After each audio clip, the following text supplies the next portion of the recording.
오늘은 만찬에 대한 이야기를 할 겁니다. 오늘 우리가 읽은 이 성경의 말씀은 최후의 만찬이라고 예수님이 제자들과 하신 마지막 만찬이라고 합니다. 그래서 이 마지막 만찬 때 예수님이 이런 이야기들을 하셨는데, 예수님이 제자들과 마지막 만찬을 드시는 이 장면을 예수님은 이제 굉장히 중요한 이야기를 하시기 위해서 이렇게 모이셨어요. 부활주일이 의미가 되는 이유는 예수님의 이 성만찬 자리에서 예수님이 하신 말씀이 우리에게 되게 의미가 되기 때문에 그렇습니다. 예수님이 떡과 포도주를 나누시면서 뭐에 대해서 얘기하셨냐면 예수님의 죽음에 대해서 얘기하시는 거예요. 그렇죠? 제자들은 뭐 금방 알아차렸을 수도 있어요. 내 살이다, 피다 이렇게. 근데 그 죽음에 대한 이야기를 하시면서 그 죽음을 시각화해서 시각화. 그쵸? 눈에 보이는 떡, 눈에 보이는 잔. 이거를 시각화하시면서 예수님이 이제 곧 죽음을 맞이하게 되는 그 죽음의 의미나 그 왜 죽어야 되는지에 대한 이야기를 요 성만찬을 하시면서 나타내 보이셨죠. 예수님이 지금 마지막 만찬은 6월절, 이제 6월절에 일어난 이제 만찬을 하는데, 유대인에게 있어서 6월절 날 만찬을 하는 거는 일반적으로 많이 하는 겁니다. 그러니까 우리가 마치 부활절에 이렇게 부활절 달걀을 나누는 것처럼 이스라엘에게 있어서 6월절은 애굽을 출애굽하는 과정에서 하나님이 보호하시고 하나님이 출애굽시켜준, 하나님이 그 이스라엘 백성을 구원하신 그 이야기들을 하는 거기 때문에 굉장히 뭔가 그때를 기념해서 하는 일들이 많았어요. 그래서 전국에서 이스라엘로 막 모이게 되고, 또 그 이스라엘 안에서 이제 식사를 해야 되는데, 예루살렘에 사는 사람들은 그 사람들이 이렇게 식사를 할 장소를 빌려달라고 하면 빌려줘야 되는 거예요. 여러 곳에서 와가지고 이제 식사를 하는 거야. 이렇게 오래된 친구를 만나서 식사하듯이 6월절에는 그렇게 만나서 식사하는 것이 굉장히 중요한 시간이었었어요. 그 6월절을 기념하면서. 예수님도 제자들하고 그 6월절을 기념하는 그 식사를 준비하라고 했죠. 그래서 여기 앞에 보면은 12절에 예수님이 6월절 양 잡는 날에 제자들에게 예수께 여짜오되 우리로 가서 선생님의 6월절 음식을 잡수시게 준비하시길 원하나이까 하며, 이렇게 해서 6월절 음식을 이제 먹는 것에 대한 그 일이 되게 생뚱맞게 십자가 사건 전에 갑자기 예수님이 만찬을 하신 게 아니라 6월절에는 늘 있었던 일이었어요. 그런데 예수님이 이번 6월절에는 굉장히 중요한 이야기를 하시는데, 그게 바로 예수님이 이제 곧 십자가에 죽으셔야 됐기 때문에 중요한 이야기를 했죠. 그의 죽음에 대한 이야기를 그들과 나누는 떡과 포도주로 이야기를 하셨죠. 자, 그러면 예수님이 이 최후의 만찬을 하시면서 떡과 포도주에 대한 이야기를 하면서 우리에게 알려주는 게 뭐냐면, 첫 번째로 예수님은 우리가, 제자들이 예수님의 죽음을 기억하기를 원하셨어요. 그게 단 한 번의 이벤트로 기억하는 게 아니라 예수님이 나중에 말씀하시는데 이것을 기념하라 얘기한 것을 보면 계속해서 반복해서 주기적으로 기억하라고 말씀하고 계세요. 그래서 지금 우리가 성찬식 같은 경우는 교회에서 굉장히 주기적으로 하죠. 이 성찬을 기념하면서 무엇을 예수님이 기억하기 원했냐면 죽음을 기억하기 원했어요. 떡과 포도주를 이야기하면서 떡은 예수님이 뭐라고 말씀하셨죠? 내 살이다. 그리고 포도주를 딱 들어주면서 얘기하면서 이것은 뭐라냐? 내 흘리는 피다. 이렇게 표현하시면서 예수님이 피를 흘리시며 죽어야만 했던 그 이야기를 의미심장하게 말씀을 해 주셨죠.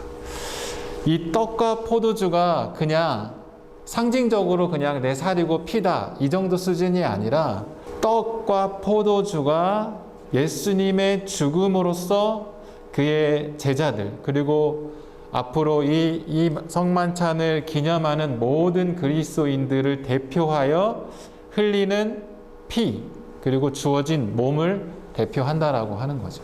그러니까 이것을 기억하는 모든 사람들은 예수님이 왜 죽으셨는지를 기억을 해야 된다고 계속 얘기하고 있는 거예요. 예수님의 죽음. 그래서 성만찬을 기억할 때는 예수님이 왜 죽으셨는지, 예수님이 무엇 때문에 죽으셨는지 그 죽음을 기억하라는 의미에서 성만찬을 예수님이 기념하고 제정하신 거죠.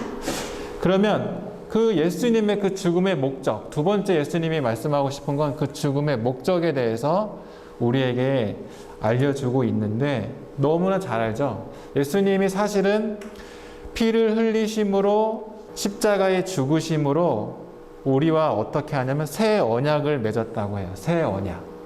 근데 그 새 언약은 뭐냐 하면 우리의 죄를 사하시고 우리를 용서하시는 새 언약을 맺은 거예요. 언약하면 누가 생각나? 모세, 아브라함, 이렇게 언약이 생각나죠. 그러니까 구약 시대 때는 하나님이 이스라엘 백성을 구원하시겠다라고 하는 언약이 있었어요. 그런데 수백 년이 지나도 이스라엘 백성이 하나님의 말을 잘 안 듣고 죄를 짓고 자기 하고 싶은 대로 사니까 이제 결국은 하나님과 멀어진 이스라엘 백성이 되어져 버렸어요. 그러니까 죄 속에 거하게 되는 이스라엘 백성이 되었죠. 그래서 하나님이 다시 어느 순간에 예레미야를 통해서 말씀하시기를 내가 너희들과 새 언약을 맺을 거야. 그리고 이 새 언약은 너희의 모든 죄를 용서하고 내가 너희들을 받아줄 거야. 라는 새 언약을 맺어요. 근데 사람들이 그 이야기를 듣고 잘 이해를 못할 수 있죠. 이게 언제 이루어질까? 당장 그때 이루어지지 않았고 600년이, 700년이 흐르고 난 뒤 예수님이 딱 나타나셔가지고 이제 내가 나의 살과 피로 너희들과 하나님이 새 언약을 맺게 되는 거야 라고 탁 얘기하시는 장면이 이건 거예요. 구약의 죄를 용서를 통해서 너희들과 이제 새 언약을 맺어서 너희들은 나의 백성이 될 거야 라는 예수님의 그 예언을, 하나님의 그 예언을 예수님이 어느 날 제자들 앞에 앉아가지고 이제 내가 죽음으로 나의 살과 피로 너희들과 하나님이 새 언약을 맺게 돼. 그건 뭐냐면 너희들의 죄가 용서받게 되고 다시 하나님과 화목되게 되고 하나님의 자녀가 되는 그 위대한 약속을 한 장면이 이 마지막 만찬에 있게 되는 거예요. 그러니까 우리가 성만찬을 할 때 생각해야 되는 건 뭐냐면 예수님의 죽음, 그리고 예수님의 죽음이 뭘 얘기하냐? 하나님과 우리와의 새 언약, 우리의 죄를 용서하시고 하나님과 우리가 새로운 관계가 되게 되었다라는 것을 이야기하는 거죠. 세 번째 알려주는 거는 뭐냐면 이 성만찬을 떡을 받아먹고 포도주를 받아먹는 그 행위를 통해서 예수님의 그 죽음을 통해서 얻게 된 새 언약을 우리가 각각의 개인의 것으로 전유해야 돼. 전유라는 말이 좀 어렵긴 한데 개인의 것으로 만들어야 되는 거예요. 내 것으로 받아들여야 되는 거예요. 내 것으로 온전히 여겨야 되는 거예요. 쉽게 얘기하면 떡을 나누어 주셨을 때 받으면서 아, 이게 나를 위한 주님의 살이구나 라는 것을 믿고 받아 먹을 때 그게 그 예수님이 말씀하신 그 새 언약이 나의 것이 된다는 거죠. 근데 예수님이 이걸 어떻게 얘기해요? 기념하라 얘기하는 것은 하나님께서 우리와 새 언약을 맺으시고 그 새 언약을 성취하기 위해서 예수님께서 죽으셔야만 했던 것을 날마다 기억해야 된다는 거예요. 삶에서 기억해야 된다는 거죠.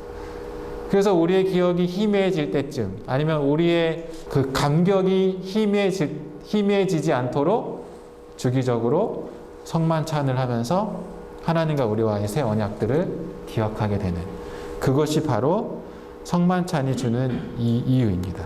이것을 생생하게 보여주셨죠. 그래서 그러면 예수님이 왜 살과 피 그리고 6월절 전에 이런 이야기를 하셨냐. 그 유월절에 이스라엘 백성들이 유월절, 최초의 유월절, 출애굽하기 직전에 최초의 유월절은 뭐냐면 10가지 재앙 중에 마지막 재앙이 뭐죠? 이스라엘 출애굽 때 마지막 재앙이 뭐냐면 장자의 죽음이야. 장자의 죽음. 뭐냐면 애굽에 있는 모든 첫째 난 것들은 다 죽게 될 거야라는 게 하나님의 그 심판이었어. 동물이든 사람이든. 그런데 이스라엘 민족에게 이제 이스라엘 민족에게는 어떻게 했냐면 그 장자의 죽음을 면하기 위해서는 이렇게 해야 돼 라고 말한 게 뭐냐면 양을 잡아서 그 피를 떠서 우슬초로 문지방에 발라야 돼. 이렇게 바르면 하나님의 천사가 장자를 죽이러 왔다가 그 피를 보고 넘어간다 해서 유월절인 거예요. 그래서 이스라엘을 구원하신 하나님을 이야기할 때 유월 이런 얘기를 하는 겁니다. 그래서 그것을 기념해서 이스라엘 백성들은 양을 잡아서 피를 문설주에 바르고 또 그 잡은 양의 고기를 먹는 거야. 그게 이스라엘 백성들이 하는 행위야. 그러니까 봐요. 양을 잡아서 피를 문설주에 바르고 그 고기를 먹는, 예수님이 제자들과 마지막 만찬 할 때 나오죠. 왜 살을 얘기하셨는지, 왜 살을 먹어야 되는지, 왜 피를 얘기하는지, 흐르는 내 피는 얘기하는지 그 이야기를 하면서 이 마지막 만찬을 이야기하는 거예요. 그러니까 사실은 그때 제자들은 너무나 잘 이해했을 거야. 6월절에 그것들을 잘 알고 있었기 때문에.